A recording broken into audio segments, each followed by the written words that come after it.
Assalamualaikum warahmatullahi wabarakatuh. Kami dari kelompok 8 akan mempresentasikan perihal alat-alat untuk mendiagnosis perubahan. Baik, sebelumnya perkenalkan anggota kelompok kami, yaitu yang pertama ada Muhammad Alif Rafliuddin dengan NIM 2101071071409. Yang kedua ada Muammar Qaddafi dengan NIM 2101071071405. Kemudian ada Ahmad Rizky dengan NIM 21010714055.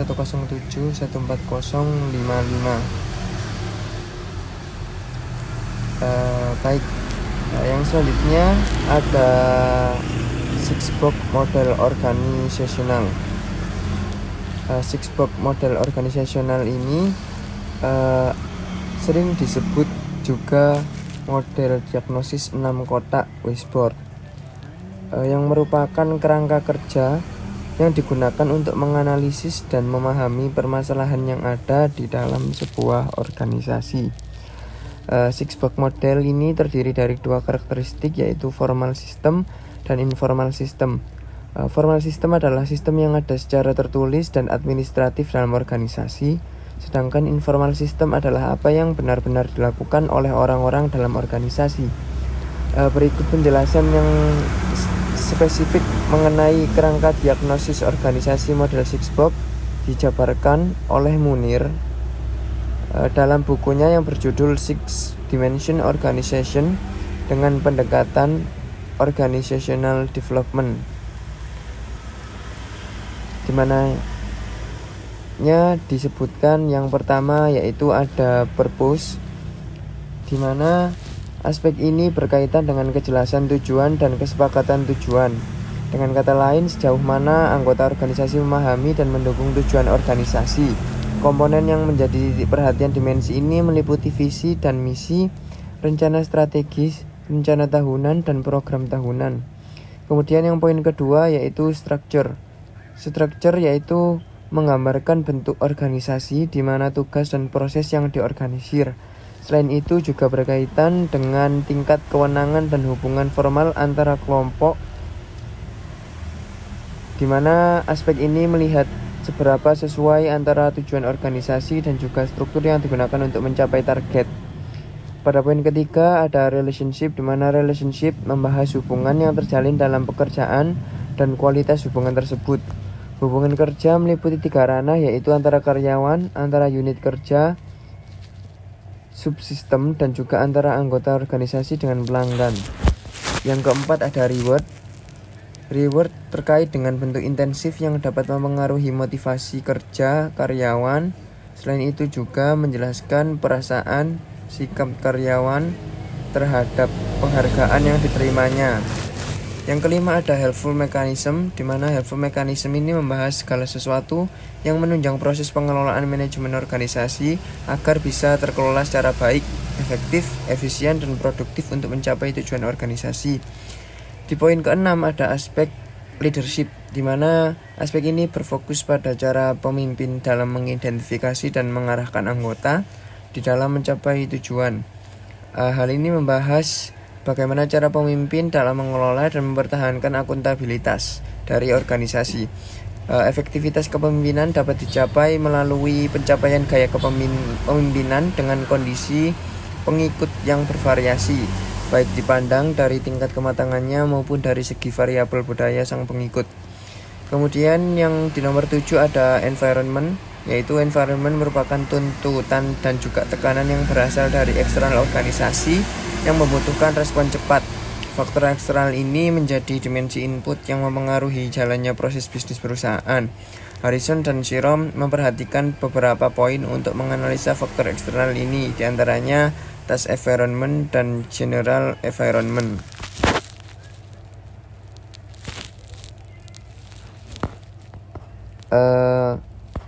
Gambar dari Six-box model organisasional itu tadi ada di depan. Ya, ini gambarnya. Baik, untuk yang selanjutnya ada model The McKinsey Sevens Model, di mana model ini dikembangkan di awal tahun 1980 oleh Tom Peters dan Robert Waterman, dua konsultan yang bekerja di McKinsey dan firma konsultan perusahaan. Lingkup dasar dari model ini adalah terdapat 7 aspek internal dari organisasi yang butuh diselaraskan jika organisasi ingin sukses. Setiap elemen dari The McKinsey Sevens Model ini dijelaskan bahwasanya ada yang pertama yaitu strategi, di mana strategi didefinisikan sebagai rencana perusahaan dalam merespon atau mengantisipasi dari perubahan lingkungan eksternal terkait dengan pembeli mereka dan kompetisi yang ada. Strategi adalah cara perusahaan dalam memperbaiki posisinya di dalam kompetisi. Kemudian poin kedua ada structure, di mana structure didefinisikan sebagai bagaimana perubahan disusun dan siapa yang melapor kepada siapa. Struktur membagi tugas dan kemudian menyediakan koordinasi. Struktur sangat menentukan bagaimana tujuan dan kebijakan ditetapkan. Struktur juga mendikte bagaimana sumber daya akan dialokasikan. Sebagai contoh, tujuan dan kebijakan yang ditetapkan menurut struktur organisasi fungsional disampaikan dalam istilah-istilah fungsional, dan alokasi sumber dayanya dialokasikan menurut fungsi-fungsi bisnis. Yang ketiga ada sistem. Sistem didefinisikan sebagai efektivitas sehari-hari dan prosedur yang berhubungan dengan karyawan dalam menyelesaikan pekerjaannya. Jika ingin untuk memahami perusahaan benar-benar atau tidak bisa menyelesaikan sesuatu hal, lihatlah pada sistemnya. Perubahan yang kuat pada sistem dapat meningkatkan efektivitas organisasi tanpa menimbulkan efek samping yang merusak yang sering diakibatkan dari mengutak-atik struktur.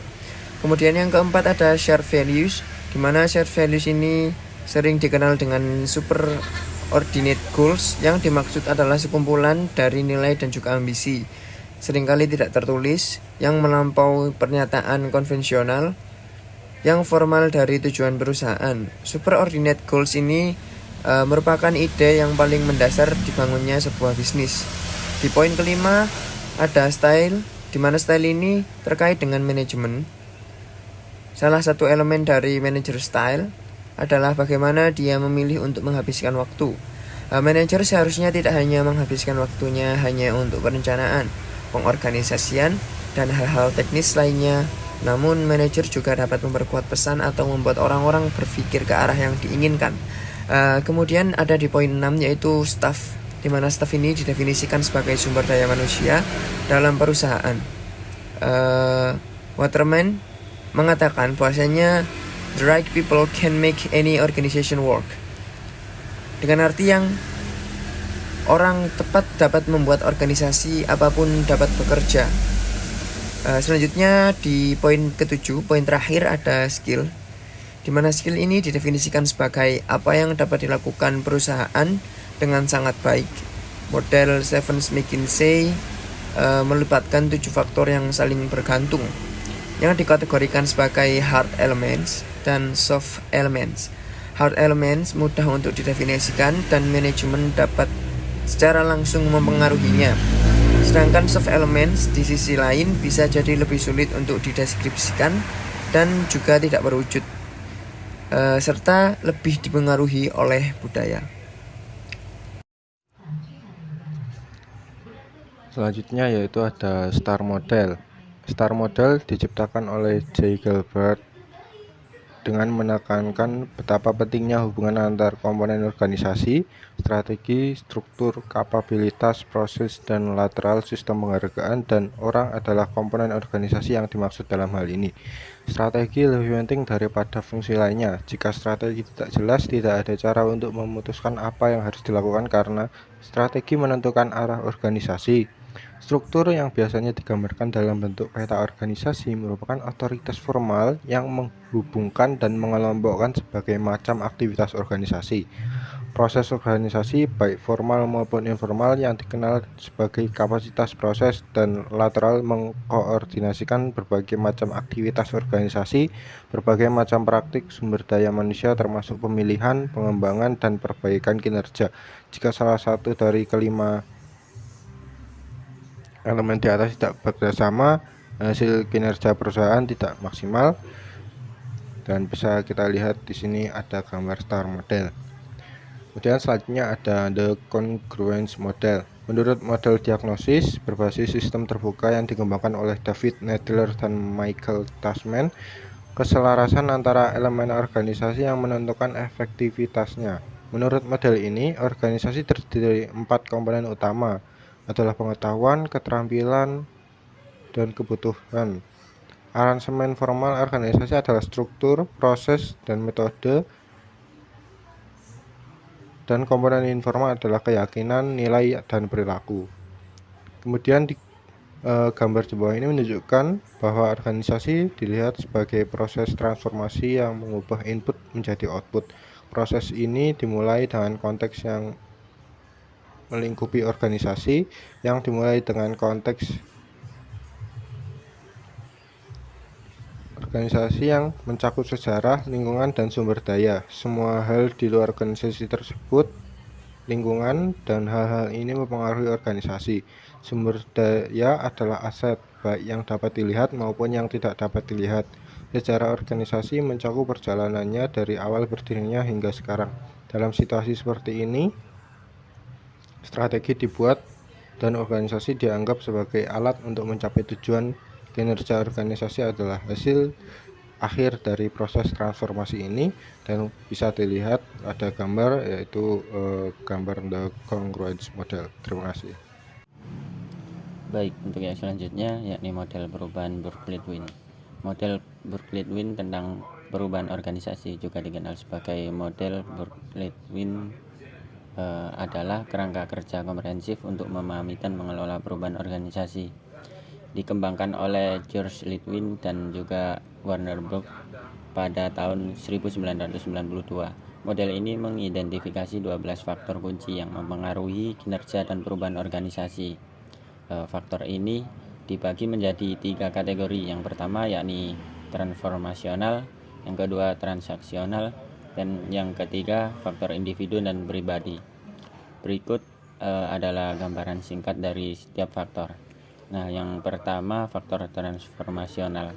Dalam faktor transformasional terdapat beberapa poin. Yang pertama yakni lingkungan eksternal, yakni mencakup kekuatan ekonomi, politik, sosial, dan teknologi yang lebih luas yang mempengaruhi organisasi. Yang kedua, misi dan strategi.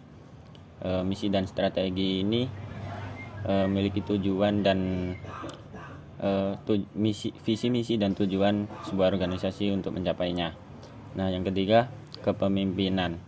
Efektivitas kepemimpinan dalam membentuk budaya organisasi, menetapkan arah dan motivasi karyawan. Nah, dan yang terakhir, budaya organisasi. Nilai-nilai bersama, keyakinan, dan norma-norma yang memadukan perilaku dalam organisasi. Terus untuk faktor yang kedua yakni transaksional. Dalam faktor transaksional terdapat beberapa poin, yakni yang pertama struktur. Struktur organisasi formal termasuk peran, tanggung jawab, dan juga hubungan pelaporan. Yang kedua, sistem. Dalam sistem ini memuat kebijakan, prosedur, dan proses yang mengatur bagaimana pekerjaan dilakukan dalam organisasi. Dan yang ketiga, praktik manajemen. Dalam praktik manajemen ini membahas tentang efektivitas praktik manajemen, termasuk perencanaan, pengambilan keputusan, dan manajemen kinerja. Terus untuk faktor yang terakhir yakni faktor individu dan pribadi. Nah, dalam faktor individu dan pribadi ini terdapat beberapa poin. Yang pertama, iklim kerja. Iklim kerja ini mencakup lingkungan kerja secara keseluruhan, termasuk sikap karyawan, moral, dan kepuasan kerja. Yang kedua, tugas dan keterampilan. Sifat pekerjaan yang dilakukan dan keterampilan yang diperlukan untuk melakukannya. Yang ketiga, kebutuhan dan nilai individu, yakni kebutuhan pribadi, nilai, dan harapan karyawan. Yang keempat, motivasi, yakni faktor-faktor yang mendorong motivasi karyawan seperti pengakuan, penghargaan, dan juga peluang karir. Yang kelima, yakni kinerja individu dan organisasi, yakni kinerja individu dan organisasi secara keseluruhan.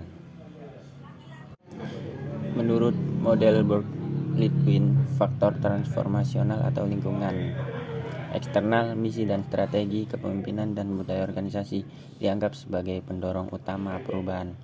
Sementara faktor transaksional yakni struktur sistem, praktek manajemen, iklim kerja, tugas dan keterampilan, kebutuhan dan nilai individu, motivasi dan juga kinerja dipengaruhi oleh faktor-faktor utama tersebut dan pada gilirannya mempengaruhi kinerja organisasi. Yang selanjutnya yakni model perubahan four frame. Model perubahan four frame yang dikembangkan oleh Lee, Bolman dan juga Terence Steele adalah kerangka kerja yang digunakan untuk memahami perubahan organisasi dari 4 perspektif atau frame. Setiap frame mewakili cara berpikir yang berbeda tentang organisasi dan perubahan. Berikut adalah penjelasan singkat tentang setiap frame dalam model perubahan four frame. Yang pertama, frame struktural. Dalam frame struktural ini yakni fokus pada struktur organisasi yang mencakup elemen seperti hierarki, departemen, dan aliran komunikasi. Yang kedua, melihat bagaimana perubahan dalam struktur organisasi seperti restrukturisasi, penggabungan departemen, atau penambahan lapisan manajemen dapat mempengaruhi aliran informasi dan pengambilan keputusan. Terus yang ketiga, memperhatikan bagaimana perubahan struktural dapat mempengaruhi efisiensi, fleksibilitas, dan koordinasi dalam organisasi. Untuk frame yang kedua yakni frame manusia. Dalam frame manusia ini terdapat beberapa poin, yakni yang pertama, mengakui bahwa karyawan adalah aset utama dalam organisasi dan memiliki kebutuhan, motivasi, dan emosi yang perlu dipertimbangkan. Yang kedua, menyoroti peran komunikasi yang efektif, kepemimpinan yang mendukung, dan partisipasi karyawan dalam perubahan. Yang ketiga, memperhatikan bagaimana perubahan dapat mempengaruhi moral, motivasi, dan kesejahteraan psikologis karyawan, serta strategi untuk meningkatkan keterlibatan mereka dalam perubahan. Untuk frame yang ketiga, yakni frame politik. Dalam frame politik, yakni menganggap organisasi sebagai arena politik di mana terjadi persaingan kekuasaan dan konflik antara berbagai kepentingan dan kelompok. Yang kedua, menyoroti dinamika kekuasaan, persepsi, dan politik organisasi yang mempengaruhi implementasi perubahan. Yang ketiga, mempengaruhi bagaimana koalisi, aliansi, atau oposisi internal dapat mempengaruhi kesuksesan atau kegagalan perubahan. Dan untuk frame yang terakhir, yakni frame simbolik. Dalam frame simbolik, ya ini memandang organisasi sebagai sistem simbol dan ritual yang menciptakan identitas dan budaya organisasi. Menyoroti peran simbol, narasi, dan ritual dalam membentuk persepsi dan interpretasi karyawan terhadap perubahan. Dan yang terakhir, memperhatikan bagaimana perubahan dapat mengubah atau memperkuat simbol dan makna organisasi, serta untuk mengelola perubahan budaya. Setiap frame memberikan pandangan yang unik tentang organisasi dan perubahan, dan tidak ada satu frame yang secara eksklusif benar atau salah. Sebaliknya, model ini mengajukan bahwa untuk memahami perubahan organisasi secara menyeluruh, penting untuk mempertimbangkan berbagai perspektif yang disajikan oleh setiap frame. Dengan menggunakan model perubahan four frame, pemimpin organisasi dapat lebih baik memahami kompleksitas perubahan dan merancang strategi yang efektif untuk mengelolanya. Sekian penjelasan dari kelompok kami. Wassalamualaikum warahmatullahi wabarakatuh.